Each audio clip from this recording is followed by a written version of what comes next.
Hello, hello, hello. Welcome back to the Parker's Couch. We are going to continue our three-part series on the Lil Rod Jones versus P Diddy lawsuit.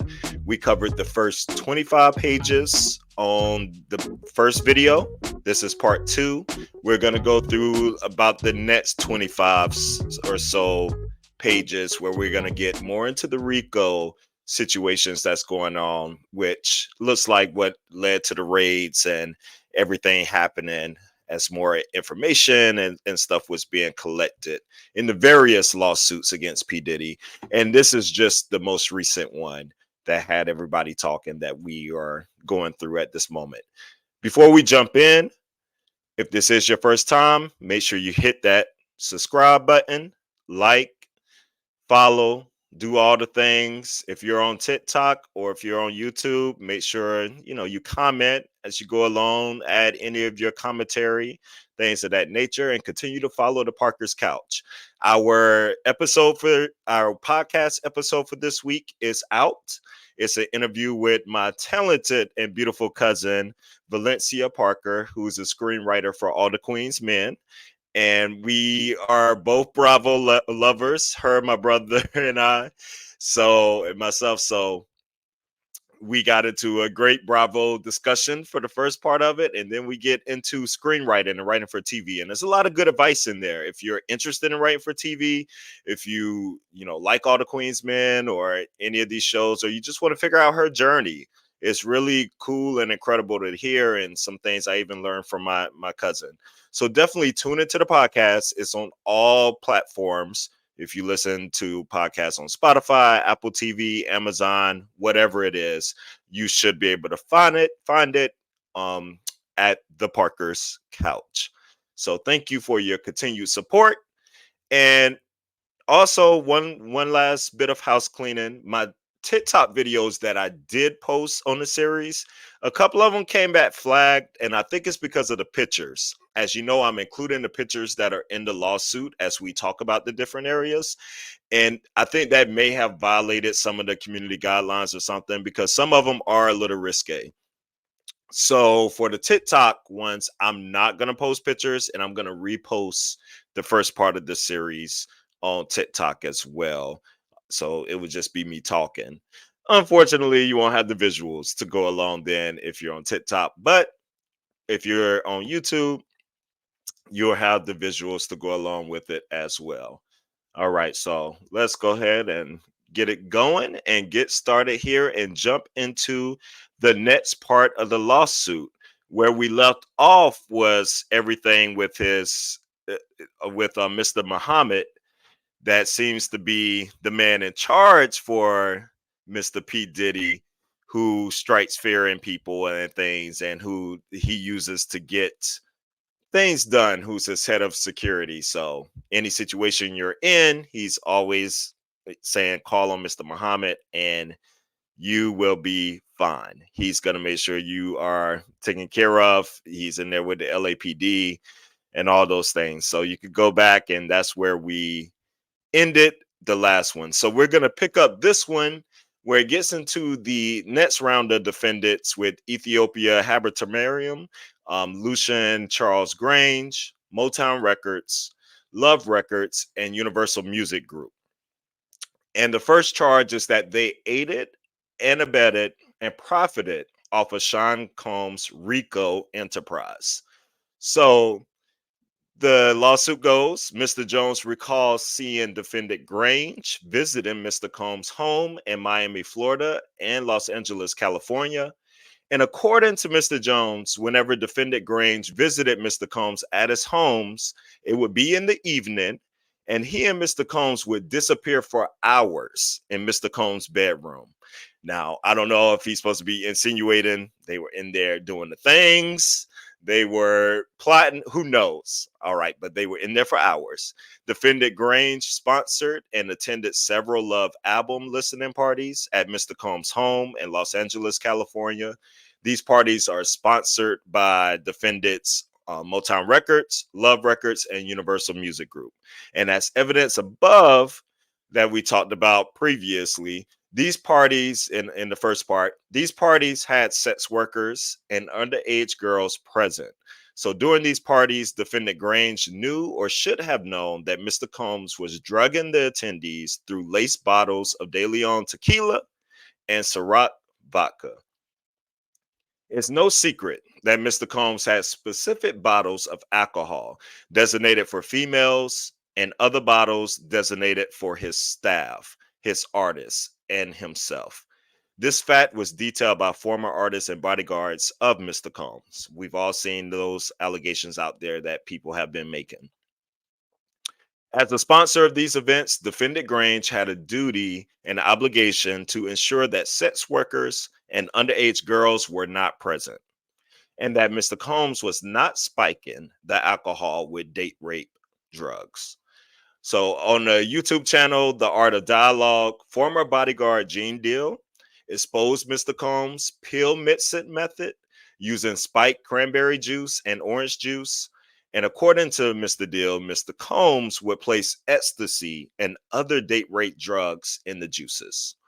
And on the YouTube channel, former artist Mark Curry exposed Mr. Combs spiking bottles of Moet champagne in the VIP section of nightclubs. So Mr. Combs will have a set of Moet champagne bottles for his artists and a set for women.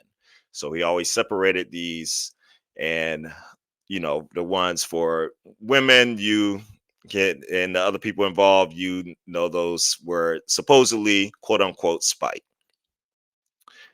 The writer has spoken with several former employees of Mr. Combs who witnessed defendant KK. If you remember Kristen Karam, we're gonna call her KK. Instruct her staff to lace champagne, De Leon, and Ciroc liquor bottles with ecstasy and other illicit drugs. So Mr. Jones recalls seeing defendant Habertamarium visit Mr. Combs' home in Miami, Florida, and Los Angeles, California as well. And according to Mr. Jones, whenever Ethiopia would visit, they would also disappear in Mr. Combs' bedroom for a while, and it will always be in the evening. So according to Mr. Jones, defendant Habertamarium visited Mr. Combs, a defendant at Chalice Recording Studios during Mr. Combs' writing camp. So you remember the writing camp incident? This is where the shooting with G took place. It's the first story we started getting into in part one. So Habertamarium sponsored and attended several Love album listening parties as well at Mr. Combs' home in Los Angeles, California. And these parties were sponsored by Motown Records, Love Records, and Universal Music Group. So they're very thorough in this and making sure they're including all the defendants in each little part of all these parties.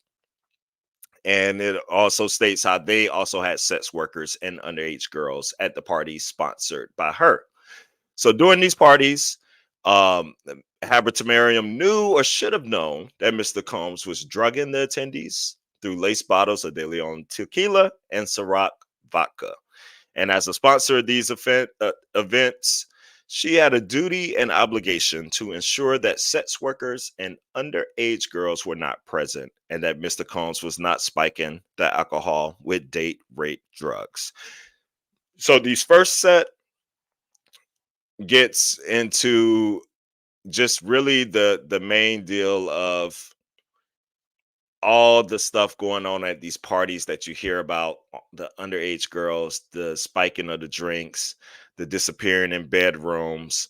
And we're going to get more into some of these accusations about what exactly was happening, and that's upcoming. But right here, this stuff is, it's in line with things that we have heard and things that are believed and stuff with P. Diddy. So doesn't seem something super shocking or out the norm, but it is written in the lawsuit. Okay, so the next part is about defendant Christina Karam, KK, and it's stating that she is the Ghislaine Maxwell to Sean Combs' Jeffrey Epstein. Wow. All right. So here we go. According to Mr. Jones, during the 13 months he lived and traveled with Mr. Combs, he witnessed Mr. Combs display and distribute guns, from his bedroom closet in Miami, Florida, and Los Angeles, California, to questionable individuals dressed in all black. And according to Mr. Jones, during the 13 months he lived and traveled with Mr. Combs, he witnessed defendant KK openly order her assistants to keep Mr. Combs high off gummies and pills. Defendant KK required all employees, from the butler to the chef to the housekeepers, to walk around with a pouch or fanny pack filled with cocaine, GHB, ecstasy, marijuana, marijuana gummies, 100 to 250 milligrams each, and Tushi. I don't know if that's how you pronounce this drug, but TUCI, Tuki or Tushi, a pink drug that is a combination of ecstasy and cocaine. Sorry, I'm not a drug wizard. So it was important to defendant KK to have Mr. Combs' drug of choice immediately ready whenever he asked for it. And she ordered sex workers and prostitutes for Mr. Combs, allegedly.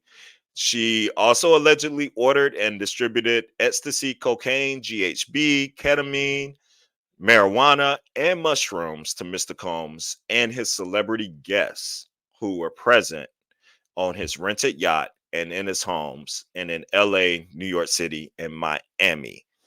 Now, on multiple occasions, defendant KK forced Mr. Jones to carry Mr. Combs' drug pouch against his will. As the chief of staff, defendant KK was instrumental in organizing and executing the Rico enterprise. So she had the following individuals allegedly execute the following tasks for the Rico enterprise. First, she had Stevie J, who was responsible for recruiting sex workers and attending and participating in freak offs. And the freak offs, they have a footnote here for that where it says we have a video of Mr. Combs, Stevie J, and Plaintiff Jones at a strip club. Mr. Combs is recording the video while coaching and training Plaintiff Jones how to recruit the sex workers. So apparently they have this on video. All right. Next, she would have Justin Combs solicit prostitutes, underage girls, and sex workers, and would engage in freak offs as well. And then Brendan Paul, who works as Mr. Combs' mule. He would acquire and distribute Mr. Combs' drugs and guns. This is all allegedly. Then there was Frankie Santella, who works alongside Brendan. While Brendan acquires and distributes Mr. Combs' drugs and guns, Frankie carries the money and pays for the guns and drugs. And then you have, I'm going to say Moy Bond, Moybaun, Moy Bond, who was responsible allegedly for hiring sex workers and attending and participating in freak offs as well. And they're all photos to go with all these individuals. Mr. Combs funded and used his affiliation with local gangs and gang leaders who would frequent his homes in LA and Miami to secure the drugs and guns he obtained and distributed out of the homes in LA and Miami.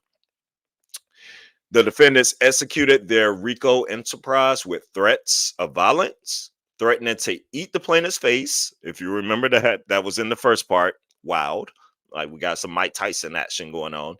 Displaying and distributing guns in plaintiff's presence, bragging about having law enforcement under control, bragging about murdering people, and bragging about bribing witnesses and jurors in the criminal case concerning the 1999 New York City nightclub shooting with Shine, which we saw that was brought back up in part one and one of the allegations, implicating J-Lo along with P Diddy in that whole situation. They also executed their Rico enterprise with threats of isolation from the music and entertainment industry, parading powerful music industry executives such as defendants Lucian Charles Grange, Ethiopia Haberdamerium, at his parties filled with sex workers, minors, and illegal drugs, such as ecstasy, cocaine, GHB, ketamine, marijuana, and mushrooms. The defendants also executed their Rico enterprise with threats of non payment for work completed, fake promises of cash payments, $250,000, producer of the year, Grammy Awards, and guaranteed access to future properties and a $20 million home on Star Island in Miami, as these things were also previously mentioned. So the next allegation is surrounding the title goes Mr. Combs is allowed to wreak havoc. So while living and traveling with Mr. Combs, Mr. Jones discovered that Mr. Combs has hidden cameras in every room of his homes. Mr. Jones believes that Mr. Combs has recordings of defendants Lucian Charles Grange, Ethiopia Habertamarium, as well as other celebrities, music label executives, politicians, and athletes. Baby, if this list comes out of who allegedly is all involved in this, now that's going to be something. Upon information and belief, these individuals were recorded without their knowledge and consent. And as in the case with the homosexual sex tape of Stevie J that Mr. Combs provided to Mr. Jones, Mr. Combs possesses compromising footage of every person that has attended his freak off parties and his house parties. Upon information and belief, due to the treasure trove of evidence at his possession, Mr. Combs believes that he is above the law and untouchable. Upon information and belief, Mr. Combs employs Jose Cruz as his IT director. This writer has spoken to several former employees of Mr. Combs who confirmed that Jose Cruz is the gatekeeper to all of Mr. Combs' recordings. Jose Cruz, I don't know where you are. If they got you, they found you. Look at what is happening. This could be stuff they were going in and looking for to see if he does have all these bodies. But upon information and belief, Jose Cruz intentionally hides behind the camera and from social media and the internet due to all of the incriminating acts he was required to record for Mr. Combs. Yo, I just got to say, how can one man have so much power? Like, I get it, and I get the grooming and money, power, influence. It is a real thing, and it is a challenging thing to overcome. But I guess this is how we get not comparing, P Diddy to to Hitler and things of that nature. But this is how you get authoritarian rulers, and it's like everything we have going on in our country even now, and how people just blindly kind of follow people even whenever something goes against their own moral code, or maybe it's not against their moral code. I don't know. Maybe it is just as effed up. Now, these are all allegations, but allegations, got to keep saying that, not necessarily true, but a lot of it is believable. But it's just wow. Wow, wow, wow. Just to think about all that power. All right. So now what happens in a lawsuit, and I'm no lawyer. I probably should have looked this up or what it means, but it starts to go through all these causes of action. And we're not going to read through all of these because it rehashes a lot of the things that we talked about in part one, and some of these things we talked about in part two. But it appears to be like the clear cut charges and things that are going to be going on against Diddy in this situation. So we'll share some of those things.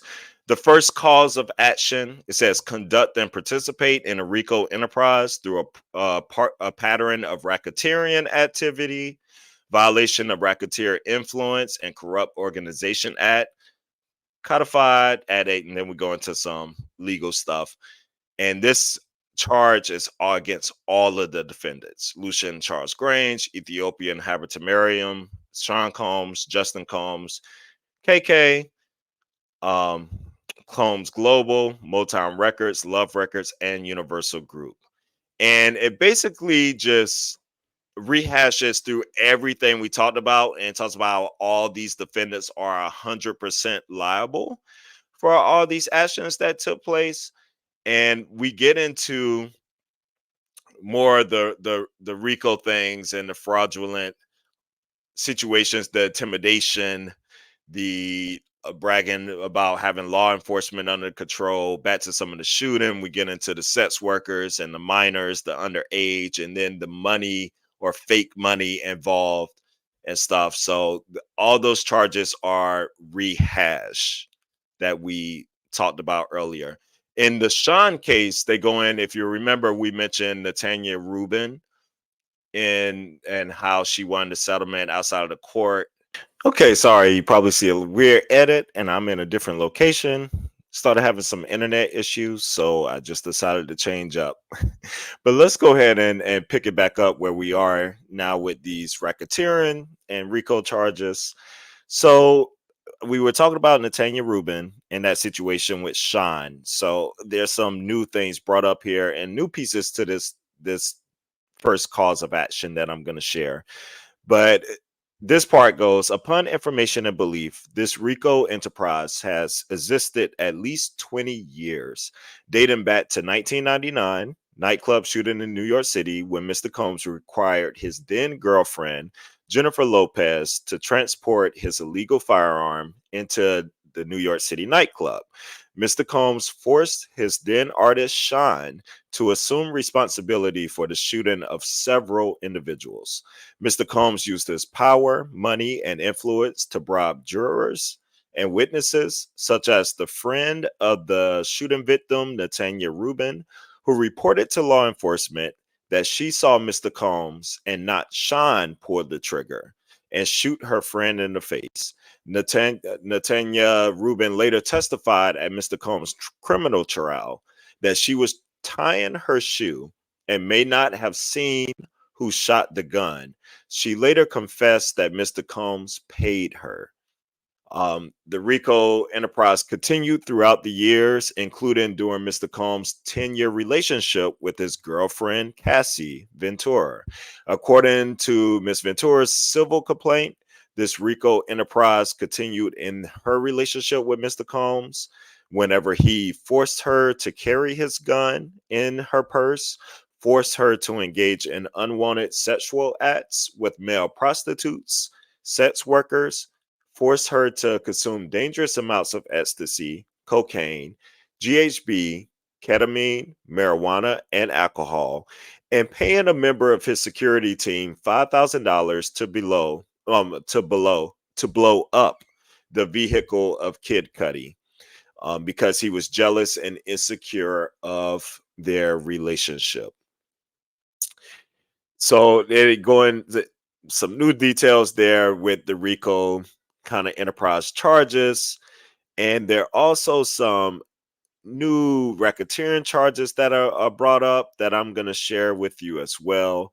But the rest of it's going through each defendant and how they were all liable and all within these schemes that are going on. And it's very detailed and rehashing a lot of the things that we talked about previously with maybe slightly more detail to some of the things there. But let's get into some of the money issues that were going on because I don't think we shared too much of that. But right here it says in connection with defendants acting from New York, these defendants used the mail and interstate wires to solicit plaintiff Jones, artists, creatives, musicians, and producers, and to use plaintiff Jones and the artists, creatives, musicians, and producers to utilize their talents to labor to produce music and other tangible goods and services without compensation, as well as the solicitation of sexual encounters with prostitutes, sex workers, and minors, and the purchasing and distribution of illegal firearms and drugs. Each of these acts are was undertaken with the knowledge and approval of all other defendants in furtherance of the goals of their conspiracy. And we go through all the defendants named again and how each of them were involved and everything was done for their own profit and benefit. And to go a little bit deeper of how it was done, it says throughout the relevant period, defendant Lucian Charles Grange, Ethiopia Haberdamerium, Combs Global, Motown Records, Love Records, and Universal Music Group oversaw the marketing and soliciting of potential artists, creatives, musicians, and producers from their headquarters in New York, California, and Florida to consumers in New York, California, and Florida, and around the country, relying on the mail, email, social media, text messages, and WhatsApp messages um, inter, to distribute interstate wires to disseminate the misleading information described herein, as well as to receive profits from the artists, creatives, musicians, and producers from their forced solicitation of sex workers and the solicitation of sexual encounters with prostitutes, sex workers, and minors, and the purchasing and distribution of illegal firearms and drugs. Each of these acts was undertaken with the knowledge and approval of all other defendants in the furtherance of the goals of their conspiracy. Now we bring in a Robin Greenhill, who is alleged to be the accountant who would ensure that the wiring fund transfers or cash payments to sex workers. He would ensure all that stuff went through. Frankie Santella, Moy Bond, Brendan Paul, and KK will also be responsible for ensuring payment to sex workers in cash. Young Miami, Jade, and Daphne Joy were paid a monthly fee to work as Mr. Combs' sex workers and receive payment via wire transfer from Robin Greenhill, which outlined defendants' ongoing criminal operation. It's crazy saying how Young Miami was even used as a potential sex worker. And these things now was always a little odd with them to me. I'm gonna just say that, but all this is alleged. And that it just goes into some kind of legal stuff going in. I don't really to be honest, I don't understand what all of it is saying, but it's going into all like racketeering and going deeper into that in a legal type of way. So the next round of things here comes with the multiple acts of mail fraud that they say is in violation. And they say that defendants use the mail for the purpose of executing the fraudulent schemes and stuff going on. So that was a big way they did it.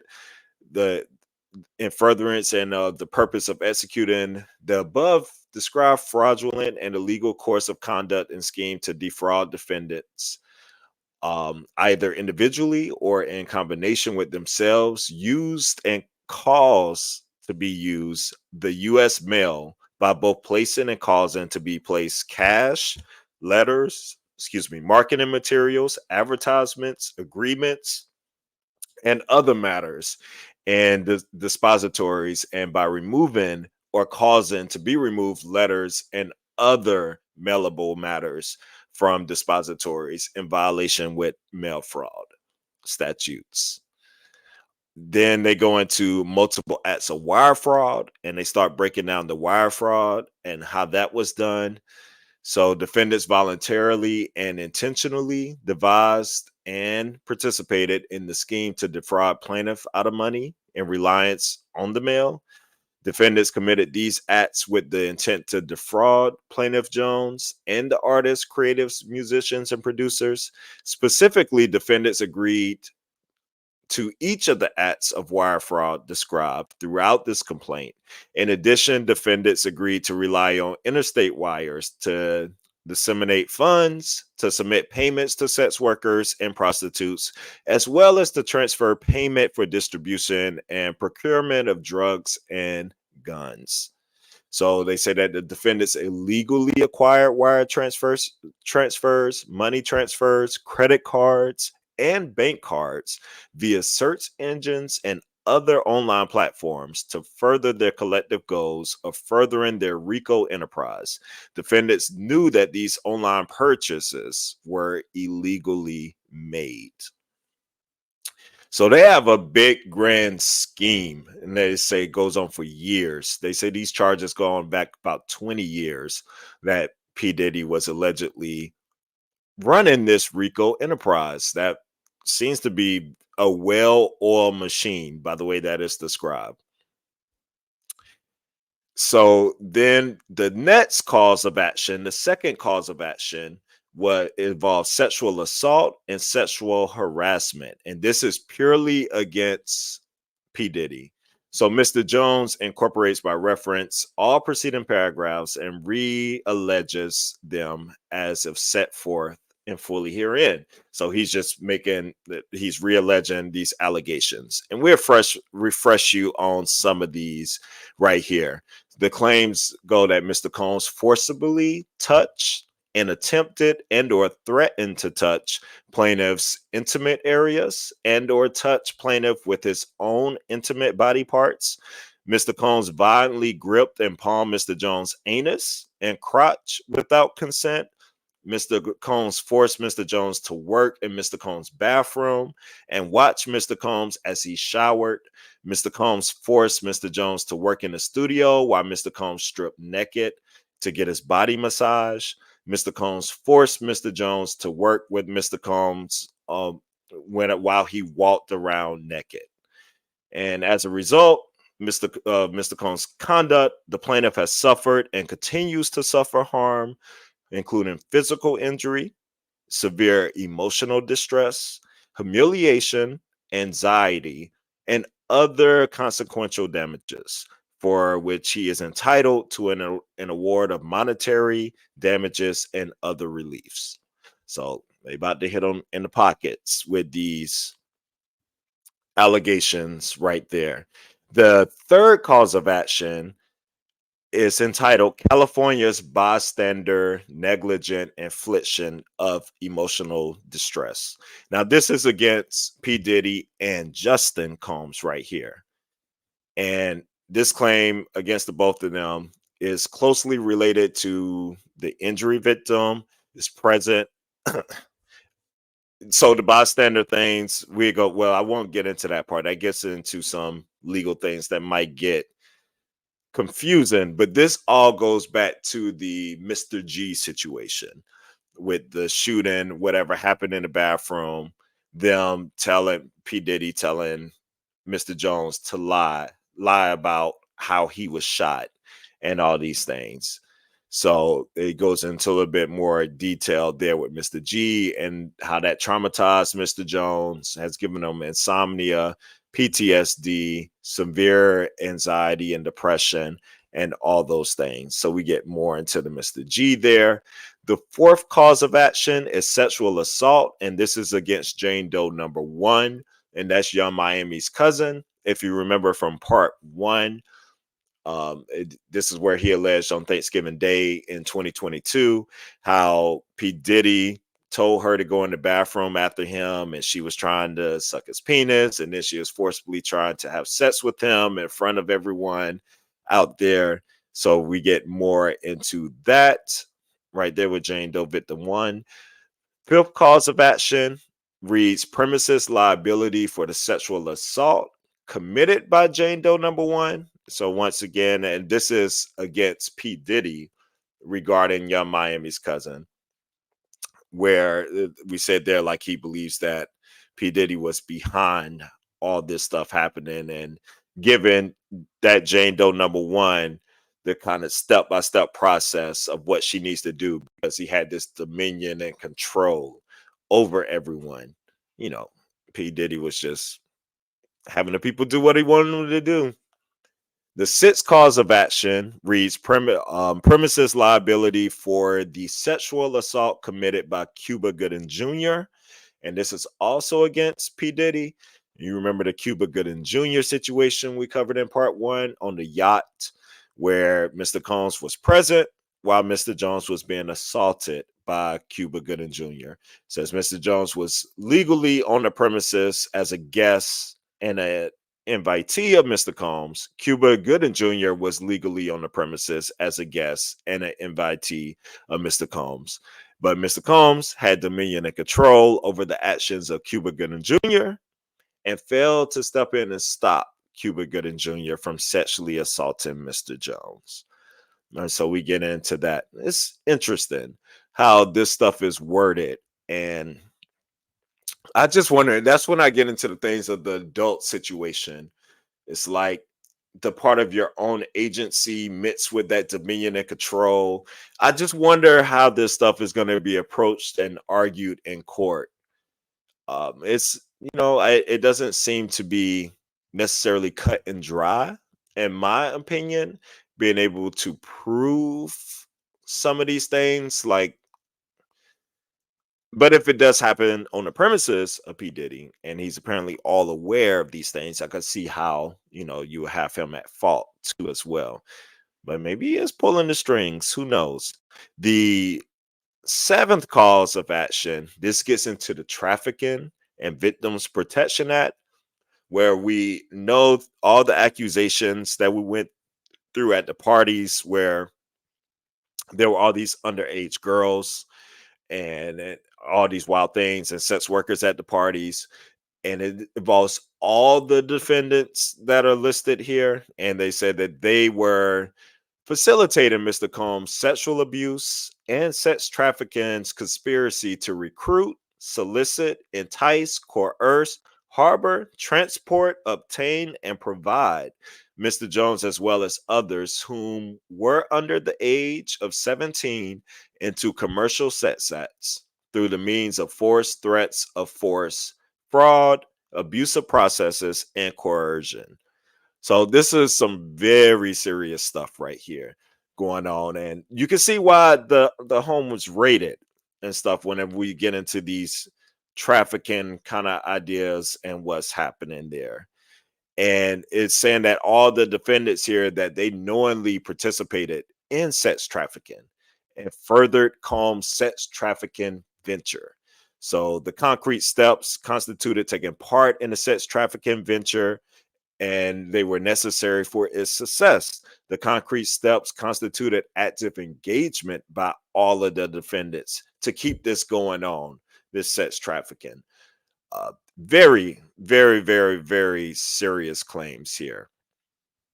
And I think we're ended there on the sex trafficking and on the seventh cause of action for this video. Part three, that's where I stopped. It was the last thing I read. So I'm 50 pages. I'm on page 51 of the 73 page lawsuit.